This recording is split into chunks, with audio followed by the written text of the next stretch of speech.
So I went to Nepal, again doing a physiotherapy placement like David and Paul. But I think my experience was slightly different to theirs, which is good. This is where I stayed. I stayed in more of a hostel setup, so I didn't really get that kind of that family social context. But it was really good. When I first got there, there was about 10 other volunteers staying there. So that was in early December, and then through Christmas and New Year's, it was just myself and 2 other volunteers, and then a few others came towards the end as well. But there was still a group of guys that kind of ran the hostel, made sure everything ran smoothly, and they were much like family. They often had all their friends over, so you're always meeting new people. Very much like a very social context, but without kind of that family structure, which was really good. Here's a picture of kids on the street, so played a lot of soccer while I was there. And just typical things about living there: a lot of rice, electricity cuts, cold showers, hard beds, all those kind of things were kind of the same as you'd expect. In terms of getting to my placement, it was probably 45 minutes to an hour commute there. So that was on the microbus and walking. And so being in it 45 minutes to an hour was never boring. You're on a microbus, which is always entertaining every day, I think. 14-seater bus, and at times counted 24, 25 people on there at one time. So that was quite hectic, and as you can see in the photo, traffic in Kathmandu was quite full on as well. Here's a photo of my placement, just outside the placement, looking out over the city. And another, with regards to the placement, this is the building. It was an Orthoplast Rehab centre. So it was a private rehabilitation centre.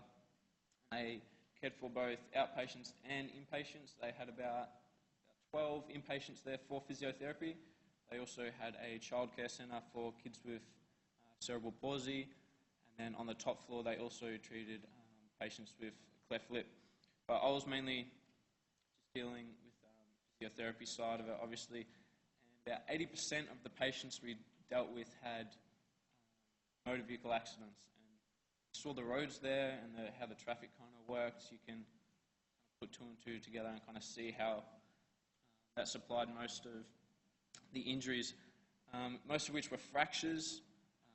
A lot of them commuted fractures, open, so it's not just a clean break. The bones are literally being crushed in most cases, and most of them are treated initially with external fixation. So it was a bit hard to gauge comparing it to how that's kind of dealt with here and over there, because I hadn't yet done at that stage of placement here in Australia. In terms of the inpatients, 3 patients had spinal cord injuries. There was a hemiplegic patient who dealt with most days. So he was paralysed completely down the left-hand side of his body.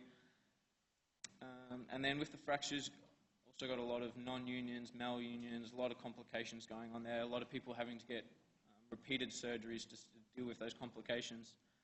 So we're dealing with the inpatients initially staying there, and then the outpatients, they were kind of a little bit further along in their rehabilitation, and they were just coming pretty much on a daily basis. They would come in. Next photo. Here's, those of you who aren't physios, this is just a picture of external fixation. So inpatients often presented something along those lines. In terms of the equipment that they had at the facility,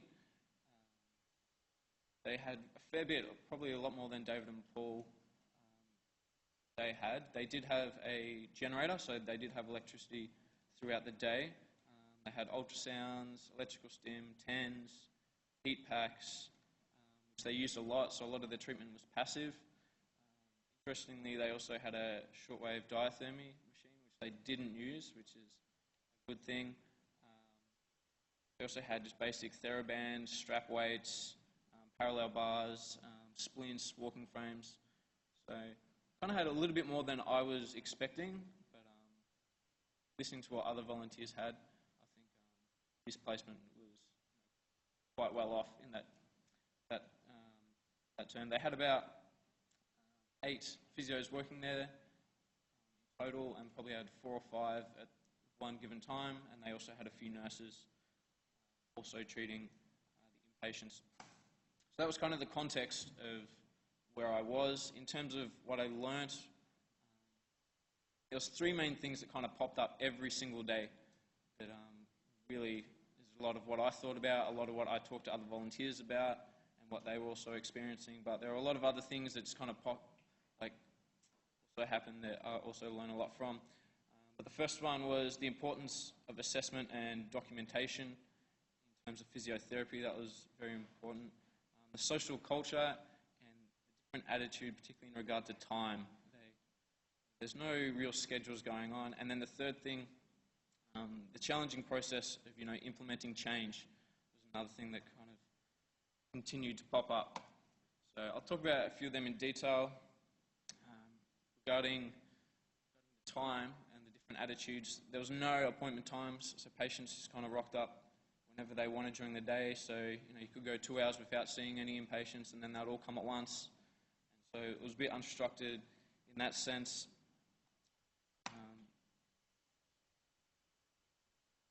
Go back. It was a bit unstructured in that sense. But it was a very social environment. They had curtains that separated the beds, but they were always pulled back. Patients were always talking across the room. There was no privacy whatsoever, like you'd see here. But it wasn't a bad thing. It just created a very social culture, which I think helped out with the patients kind of get through their rehabilitation process. They often bring their family members with them, so it felt like there was 3 times as many people in the room as there needed to be, but it wasn't a bad thing either. And often once you'd finish a treatment with the patient, they would often just stay. They would hang around for another 2 hours and just hang out. That's just what they did and how it was. Patients would often bring food. They were always preparing tea. One inpatient I saw on a daily basis, I would go up there, spend probably 45 minutes with him. But within 5 minutes of treating, the family would make me stop, finish my cup of tea before continued treatment. And that was just how things kind of worked, which I really enjoyed. They were very hospitable, very inclusive in what they did. But as a result of such a social environment, things didn't really get done too quickly. Minutes. Okay, so the importance of assessment and documentation was the main thing. Patients would just have a little slip which would have their name, their injury, and then the dates that they were treated. There was no treatment plan. They didn't really say when the injury occurred, so you had no idea what your treatment should be. And for me that was really hard because there's nothing written down, so like David and Paul were saying, you can't really do a treatment if you don't know what's going on. You're at risk of potentially making their condition worse, so a lot of the time you are having to say no, or you're getting conflicting information. I had one patient who thought I got a detailed history, a few ligament injuries in the knee, treated for them a second time the next day and found out they also dislocated their knee, which is kind of a very essential piece of information you wanted to know, but the physio or my supervisor didn't know that themselves at the time. This guy here, he poorly managed with rib fractures at another hospital. He was in ICU for 45 days, just laying in bed, so developed big pressure sores on his back, a lot of contracture. He couldn't straighten his knees. His knee was pretty much locked at this angle, so he was in a lot of pain. But because they weren't assessing him, they didn't really know if he was improving or if the treatment was effective, and he's in bed a lot of the time, so potentially his condition could just get worse and worse and worse, and you don't really know because they're not measuring it. But thankfully he was able to walk by the time I left. The challenging process of changing behaviour, although I wasn't there to implement a long-term change, it was more about my experience. That's the main thing I learned going there, but it's very difficult to implement change, and I learned that a lot from other volunteers. so other volunteers, they did a project where they implemented toilets and water sanitation. Great project, put in all this infrastructure, came back 3 years time. They weren't using the toilets, they just used them as like a feeding container for all their cattle, and continued to use the trees as their bathroom. So kind of just highlights the fact that, although you may implement these projects, it's very hard to see long-term change. Yeah. Any questions?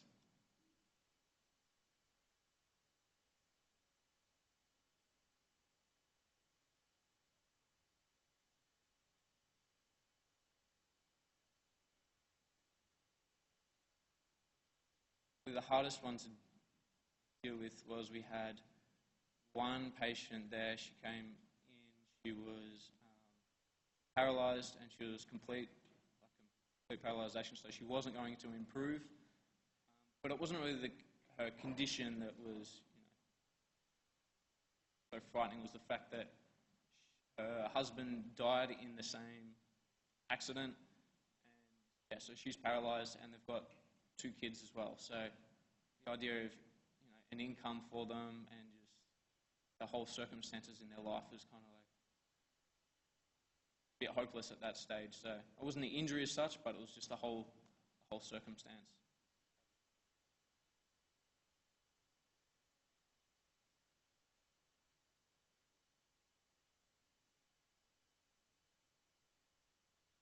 Valuable part. You learn so much. It's learn so much about culture. You learn so much about yourself as well. I think you don't really realise, what your values are when you're here, but when you go over there, you do think, this is how we do things. This is why we kind of do things. Yeah, it's a hard question to kind of pinpoint. Yeah, experience I'd definitely recommend doing.